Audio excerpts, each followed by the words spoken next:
दोस्तों, आज मैं आपको सन 1800 के दौर में लेकर जाने वाला हूं, जहां आप महसूस करेंगे कि हमारे पूर्वजों ने अपनी ज़िंदगी किस तरह से जी होगी, किस तरह वो उस दौर में अपने ऊपर आने वाली समस्याओं से तालमेल बिठाते रहे होंगे।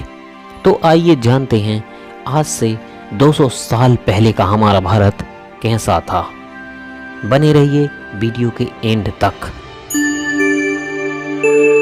शुरुआत करते हैं अंग्रेजों के भारत आने से। अंग्रेजों ने 16वीं शताब्दी में भारत में दस्तक दे दी थी। आपको यह जानकर हैरानी होगी कि तब शाहजहां आगरा में ताजमहल बना रहा था, तो वहीं दूसरी तरफ अंग्रेज भारत में पैर पसारने की कोशिश कर रहे थे। उस समय भारत में छोटे बड़े राजाओं के अलावा दो बड़ी ताकतें मौजूद थीं। एक थी औरंगजेब की मुगलिया सल्तनत और दूसरी थी मराठा साम्राज्य। अंग्रेजों ने इंतजार किया कि ये दोनों आपस में लड़ें। उन्होंने इसके लिए कई कोशिशें भी की और धीरे धीरे अंग्रेज भारत में सत्ता में आने लगे। इसके लिए अंग्रेजों को कामयाब होने में 100 साल से भी ज़्यादा का समय लग गया था। और फिर ऐसा साल आया सन 1800 का। आज से करीब 200 साल पहले और आज के भारत में करीब करीब सभी क्षेत्रों में बदलाव हो गया है। सन 1800 के समय भारत या संपूर्ण विश्व में कोई बड़ी टेक्नोलॉजी नहीं हुआ करती थी।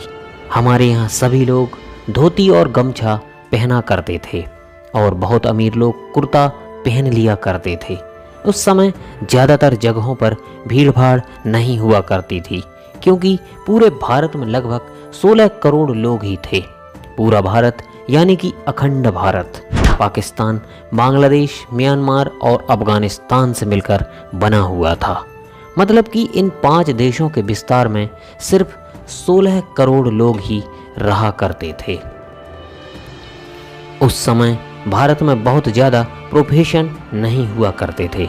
अधिकांश लोग तो किसान हुआ करते थे, जो पूरे दिन खेतीबाड़ी और पशुपालन करते थे और शाम को अपने घरों में आकर भजन कीर्तन और सत्संग किया करते थे। फिर रात में जल्दी सोना और फिर सुबह जल्दी से उठ जाते थे। यही भारत के लोगों की नित्य कर्म और नित्य की दिनचर्या हुआ करती थी। तब लाइट्स नहीं थीं, इसलिए शाम को भजन या ईश्वर पूजा में बाधा ना आए, इसलिए दिए जलाए जाते थे। कुछ लोग दूसरे कामों को भी संभालते थे, जैसे कुम्हार, धोबी, सुनार, ये सब। लेकिन इनका भी जब दिन खत्म होता था तो शाम को ये भी यही सब भजन कीर्तन या भक्ति किया करते थे। दोस्तों, ये तो थी गांव की बात। और उस समय इतने गांव थे कि गांव ही भारत को रिप्रेजेंट किया करते थे। शहर बहुत कम हुआ करते थे। शहरों की बात करें तो ज़्यादातर लोग मिलों में मजदूरियां किया करते थे। उस समय लोगों का काम बहुत मेहनत का हुआ करता था, क्योंकि उस समय ना तो बिजली थी और ना ही आज जैसी कोई आधुनिक टेक्नोलॉजी। भारत में बिजली सन 1840 में आई, लेकिन भारत के गांवों में बिजली पहुंचने में और कई साल लग गए। एक डाटा के अनुसार सन 1800 के आसपास एक यूरोपियन क्लर्क की सैलरी 40 पाउंड थी। मतलब कि एक आम भारतीय का वेतन इससे 40 गुना कम। अब इससे आप अंदाज़ा लगा सकते हो कि भारतीय किसानों की क्या आय रही होगी। ऊपर से किसान बाढ़, सूखा और लगान की मार भी झेलते थे। उस समय अमीर तबक्का भी हुआ करता था। इसमें सब तो नहीं, लेकिन कुछ अमीर ज़्यादा हमेशा ही इस फिराक में रहते थे कि कैसे भी करके अंग्रेज़ों के साथ उनकी दोस्ती हो जाए।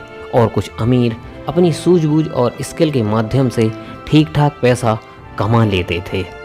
आज के समय में बीमारियां आम हो गई हैं, लेकिन उस वक्त भी कई बीमारियां मौजूद थीं, जैसे कि कॉलेरा और प्लेग आम थे।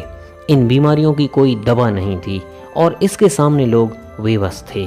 और अधिकतर दिक्कत प्रेगनेंसी में होती थी और जानकारी के अभाव में प्रेगनेंसी के दौरान महिलाओं को अपनी जान से हाथ धोना पड़ता था और इसके कारण कई सारे बच्चों की भी ज़िंदगी खत्म हो जाती थी। बात करें उस वक्त के चुनिंदा लोगों की, जिसे खुश कह सकते हैं, तो बस वही लोग थे जो या तो अच्छे किंगडम थे या फिर अमीर थे। बाकी दबे कुचले लोग गरीबी और बदहाली के कारण ही बेबस थे।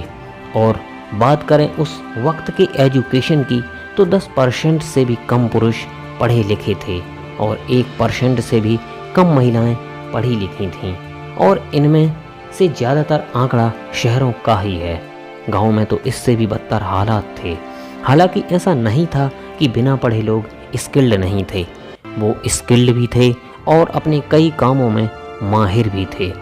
लेकिन कम पढ़े लिखे होने के कारण लगान जैसी चीज़ों में डील नहीं कर सकते थे। भारत के लोग उस वक्त पैसों से चीज़ें खरीदने की बजाय एक्सचेंज व्यवहार मानते थे। जैसे एक मटके के बदले 2 किलो चावल या 5 किलो आटे के बदले 3 किलो दाल। ज़्यादातर गाँव में ऐसे ही व्यवहार हुआ करता था। चीज़ों के बदले चीज़ें दी जाती थीं और ऐसे ही गाँव में सभी लोगों के पास सब कुछ पहुंच जाया करता था।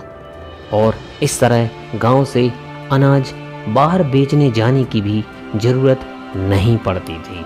तो दोस्तों, 18वीं शताब्दी का भारत कुछ ऐसा था।